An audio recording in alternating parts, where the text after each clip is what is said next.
Long time no speak, guys. Corrosive Bullet here. Today we're going to talk about the upcoming ban list that's happening this Thursday for Set 2 of Dragon Ball Super card game Fusion World. Before we get started, though, I do want to apologize for my absence between our sponsored live streams that we've been having over on twitch.tv/corrosivebullet for Destiny 2's Final Shape expansion, and just the amount of stuff that's been going on in IRL for me. I just have not been able to do any sort of content over the past couple weeks.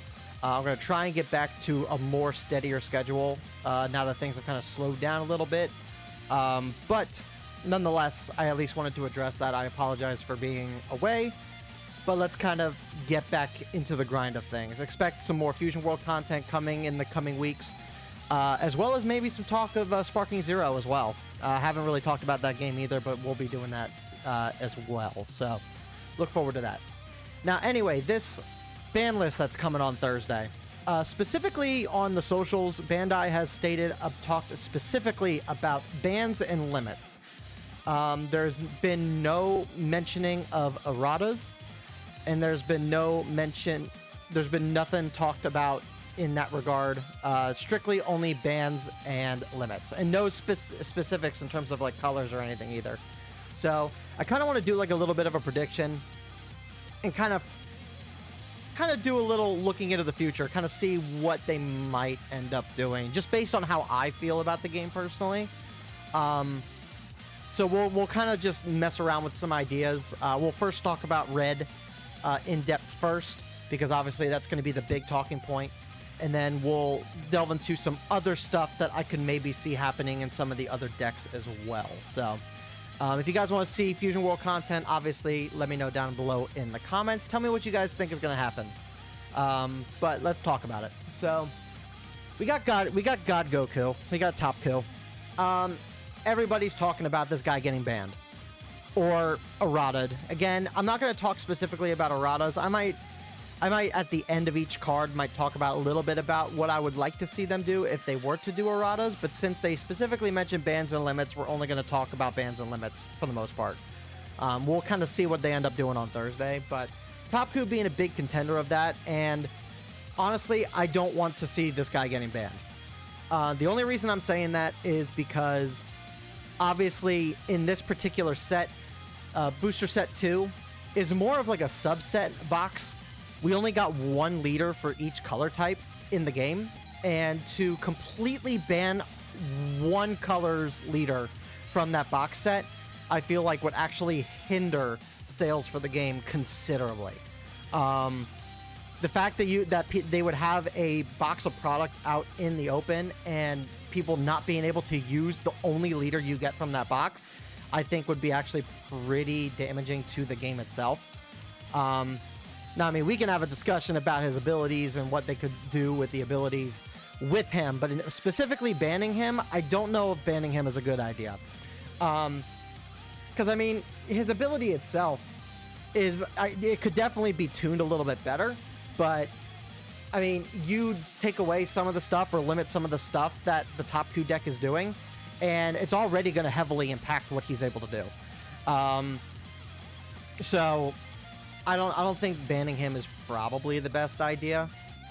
If they do errata him in the future, I would probably say you could maybe increase the energy cost. You can maybe add an extra restriction on there. There's a bunch of stuff they could probably do to make him a bit less consistent. But again, as far as a ban, I don't think it's a good idea to ban him. We want this guy to remain playable. We want to be able to give people a reason to play or to purchase product. And you take a leader away, and especially in like the alt art variant, like you get rid of the leader card. You can't play the card in any sort of meta whatsoever. Then what point is the alt art version of this card too? Again, talking specifically bans and limits, I don't think the leader should be banned. But I think an errata down the line would probably be beneficial. But we'll just have to see what they end up doing. Next, we're going to talk about Kefla in Access here. Kefla, everybody wants Kefla to be banned. And more so than the leader itself being banned, I say no to Kefla being banned. Kefla, people need to realize, and I've had this discussion for a long time on stream, people say she's extremely oppressive. And in Top Coup specifically, she can be. She can be pretty oppressive, especially when you're doing back-to-back Kefla plays in Top Coup. Absolutely. I understand that can be pretty oppressive. But Kefla by herself is not all that strong.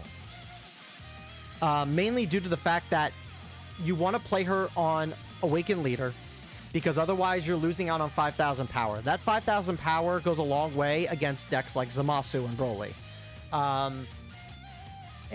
But playing her before then, unfortunately, feels pretty bad because, again, you're not getting use out of that little extra oomph that you could potentially get from her.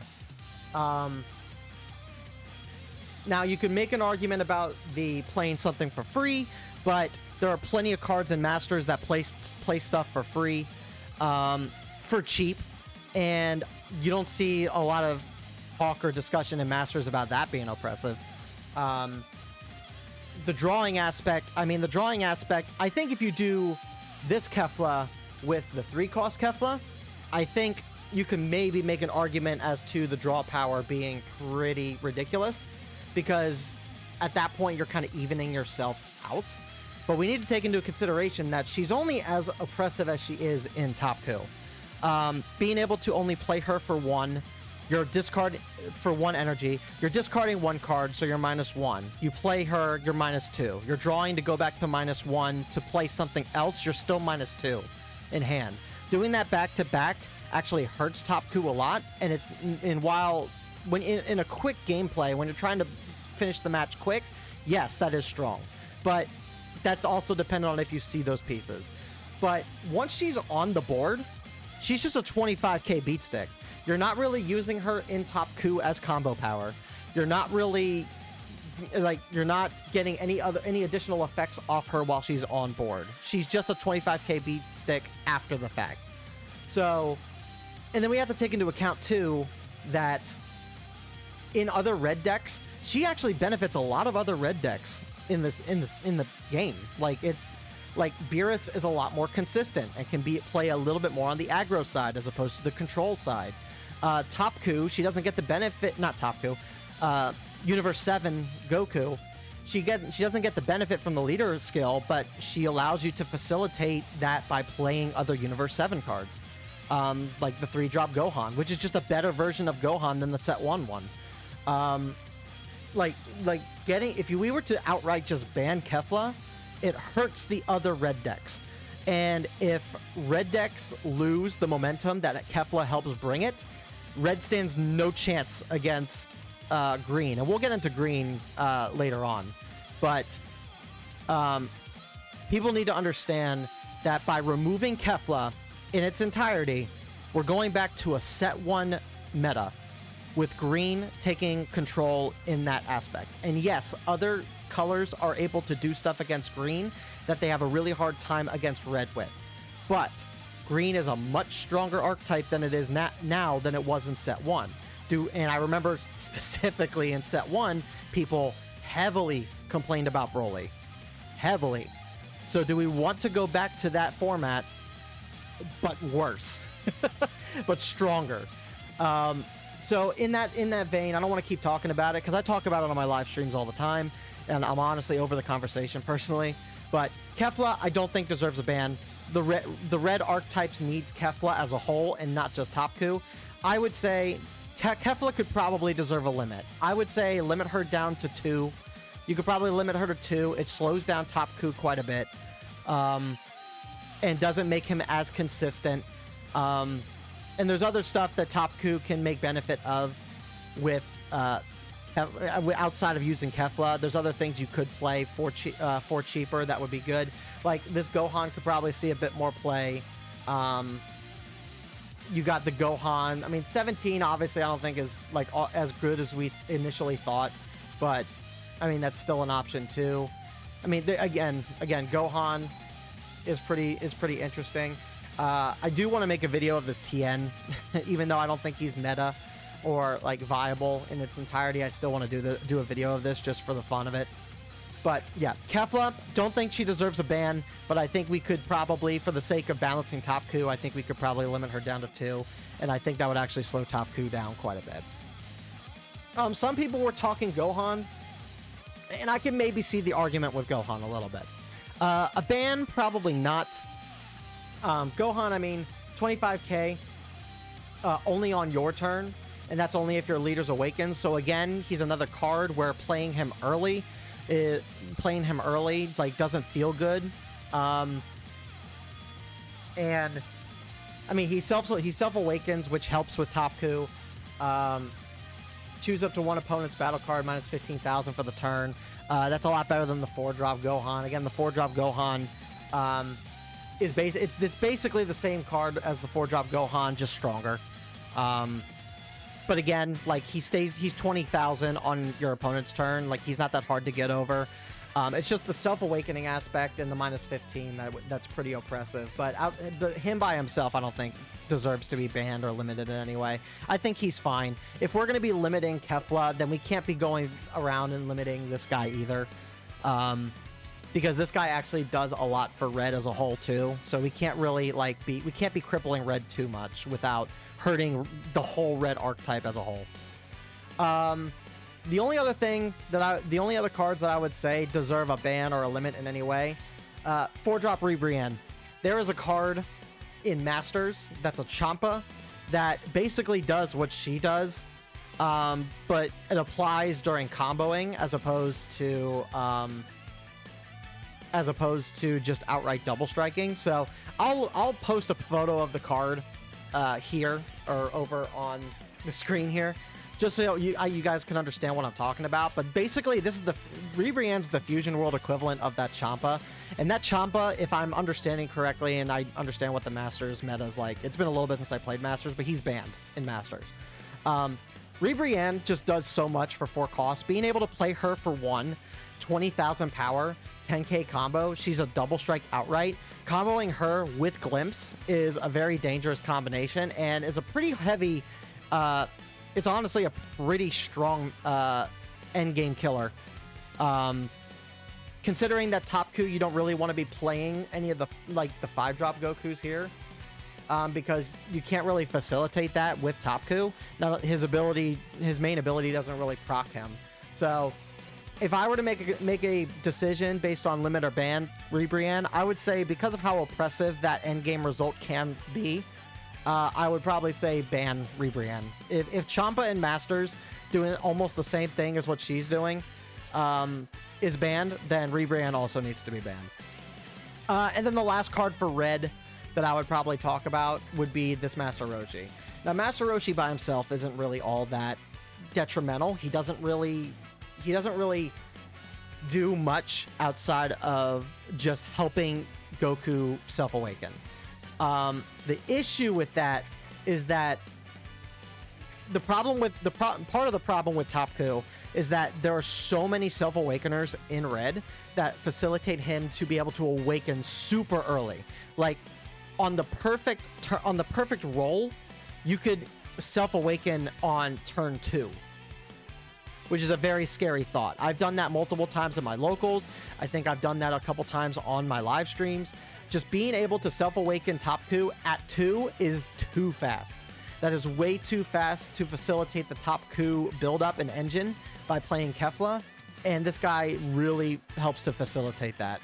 And it doesn't help that he's also 10k combo, so once you awaken, if you have a couple Master Roshis on board, he's going to provide a lot of combo power. And the fact that he even makes cards like Glimpse 1 cheaper, he also facilitates a lot of end game potential as well. Being able to play 1 or 2 of these guys to pull cards from your life, to then make Glimpse cheaper, to then use Top Cou's leader ability to play Ribrianne, to then play Glimpse for 1. He really makes the end game kind of atrocious. But he's also one of these cards where you don't necessarily want to remove him outright either, because he helps a lot of the other Red leaders as well. So I think Master Roshi deserves a limit. I think he should go down to 2 as well. I don't think he deserves to be banned outright, but he does facilitate a lot of what Top Q's doing. And if we're going to be banning Ribrianne and limiting Kefla and doing all this other stuff for red, I think he's probably the only other option to kind of limit. But I think a ban outright is just not feasible in the current meta. I think we need to keep some of these cards in play in order for red to still be the aggressive power play it's supposed to be, powerhouse that it's supposed to be, without bringing too much of a detriment to it.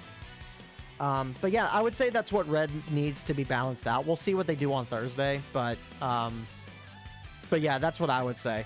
I think the arguments for Kefla are not justified. I think Kefla definitely needs to be limited, but not banned. I don't think Top Q should be banned just for the sake that it would actually give you no reason to actually buy. It would give you no reason to buy set 2 whatsoever. And at the end of the day, Bandai wants to sell product, so I don't think they're going to ban him. But yeah, that's my thoughts on red. Now let's kind of talk about some of the other things that I've seen that I want to see happen with the ban list. We already gone 15 minutes into the video. I didn't think we've actually gone that long talking about it, but we'll go through this pretty quick. Some people were saying like Mai should probably be put limited down. The thing being is that I think since set 2's release, I think the viability of Mai itself is actually not really there anymore. Blue is kind of slowed down in terms of its playstyle. People want to play Mai a lot more, or play their blue decks a lot more defensively than they did before. In set 1, it was almost crucial to run Mai because you needed to be able to use some of the abilities that the leaders had in order to have a chance against green. But now that green's not as big of a problem as it was before, Mai just isn't really that big of an issue. Now, depending on what they do against red, I mean, you might take into consideration that you could limit her, but again, I think people are seeing that blue wants to play slower. You want to play a bit more hand advantage, and you want to play defensive just to kind of stay alive a little bit longer in the match. So I don't think Mai is that much of a problem. Now Pilaf is a different story. Pilaf, I don't think should be allowed to find himself, and you shouldn't be able to search him from your drop itself. Pulling from Earthlings is fine.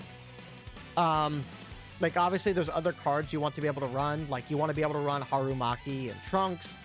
You want to run the 1-drop Bulmas in Vegeta. You know, even, like, Pans to kind of facilitate your deck a little bit. Like, there's some Earthling cards here for one. Like, bringing this Trunks back is good. There's a 1-drop Goten here that allows you to bounce cards back to hand for cheap. Like, there's a lot of options for 1-drop Earthlings. And while that effect is fine, Pilaf being able to search himself and bring himself back provides way too much combo power for a lot of decks. Late game, when you're at like 5, 6, like blue has the potential to get up to 6, 7, 8 energy in a single match. And when you're able to just play Pilafs back to back to back, if you have your entire Pilaf playset in your discard pile with 1 in hand, you're basically bringing 30,000 combo power back to hand, and that is very, very oppressive, especially when you're finally able to play a lot faster there.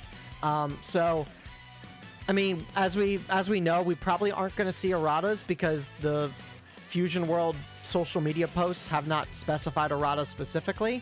So, if we're talking strictly limits or bans, I don't necessarily want to see this guy banned because I think Pilaf being able to search for himself is decent. I don't know where you would limit him to though, because I feel like 2 makes him a bit too restricted, but keeping him at 4 is not enough. So maybe limiting him down to 3 would be an option.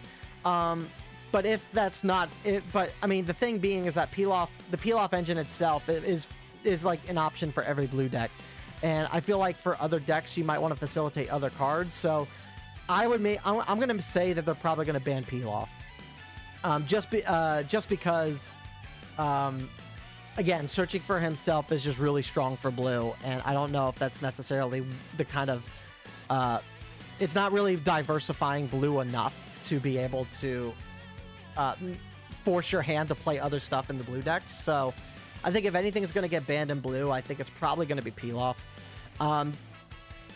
Yeah, I mean, you can maybe see cards like Sinister Sickle maybe getting a limit. You can maybe see Final Hope Slash getting a limit. Gallic Gun, I don't think is strong enough to limit to. I don't think it's strong enough to warrant a limit or a ban for Gallic Gun, but there's not really enough in blue to facilitate any other limits or bans outside of Pilaf, in my opinion. I think Pilaf will get hit. It's just a matter of how. Then we go over to green, and green I'd say is in a really bad spot. Green is not the powerhouse that it used to be, and that's mainly because of red. If red gets hit as much as I think it's probably going to get hit, and a lot of people think it's going to get hit, the only things that I can really see being limited in green is Broly and Cell. Broly and Cell in terms of battle cards. Broly, being able to play Broly in decks at 8 energy back to back to back is pretty oppressive. And Cell itself, is a little discouraging because in the Cell deck, Cell is able to do a lot. If you can get on curve every single turn, you can play this Cell back to back to back, and it makes it really hard for you to take down Cell because he just keeps gaining life.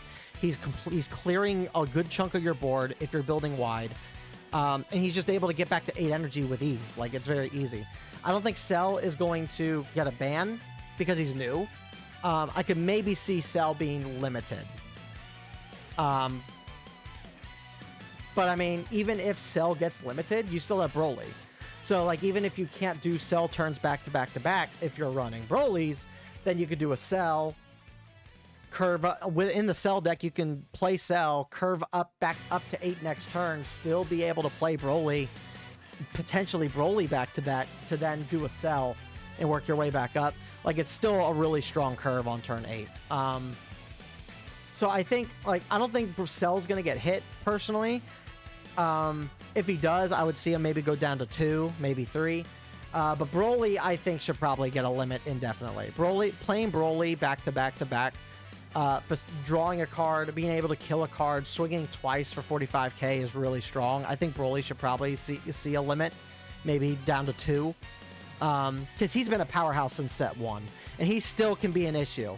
Now, there's other cards, especially in yellow, that can handle green pretty well now, and red has a lot more control options too. So I don't think a ban outright is necessary, but I think a limit, just because of how oppressive he can be back to back, I think is warranted. The only ban that I can see coming from green outright might be Cell Games Arena. I've seen some talk about Cell Games Arena.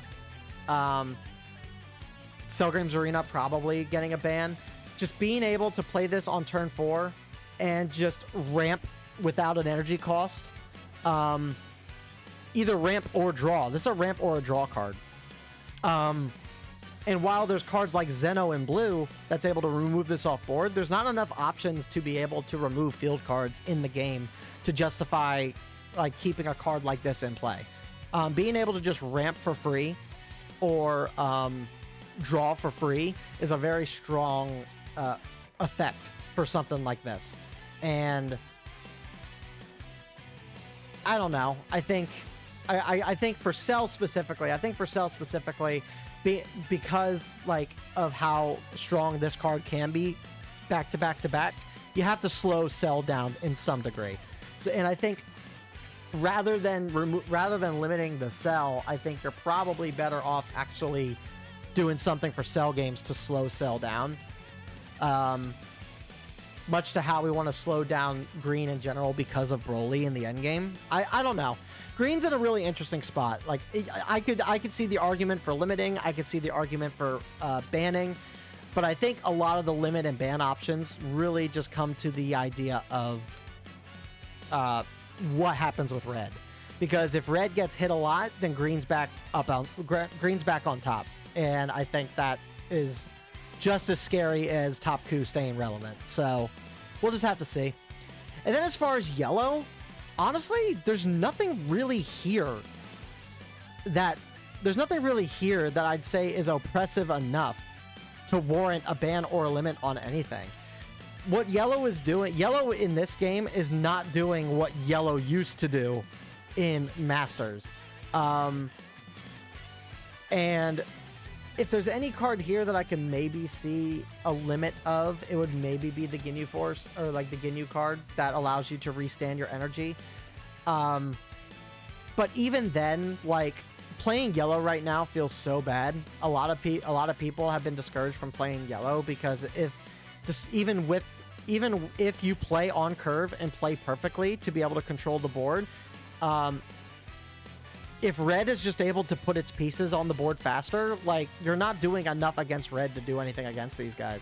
So if red doesn't get hit hard enough, like, yellow's still in the same position that it's in, and it just feels bad to play. So I don't think yellow should be getting a hit whatsoever, but we'll see. But that's my thoughts in terms of the ban list and the limit list. We'll see on Thursday what they actually end up doing. And we'll do coverage on what the actual ban list is going to look like when they actually drop that on Thursday. But as it stands right now, those are my thoughts, and that's what I would like to probably see get hit more than anything else. You guys can have a difference of opinion, and that's fine. This is just my thoughts in general. I'm not of the mindset of a lot of people that I think, like, oh, the game's all doom and gloom right now. Like, oh, the game is dead. The game's not going to survive another set or two. Like, I still love Fusion World. I like playing Fusion World. But I do see the issues in the current set, and I do want the game to succeed. So I know, like, having played Masters for as long as I have, and just talking with my locals, with the guys at locals, talking with my friends that I play with, talking with some of the other content creators that are in the space, I just think that my thoughts are kind of what a lot of people kind of see or kind of feeling, and I mean, you could have a different thought or perspective, and that's perfectly fine. But that's just my thoughts. So let me know what you guys think down in the comments below. I'm curious to see what you guys would like to see. But that's going to do it for this video, guys. Again, sorry for being away for as long as I have. More content's going to be posted more regularly. I do promise that. We're finally going to get back into the swing of things. But thank you guys again. If you guys enjoyed the video, like and subscribe. I will see you guys all in the next video, though. Peace.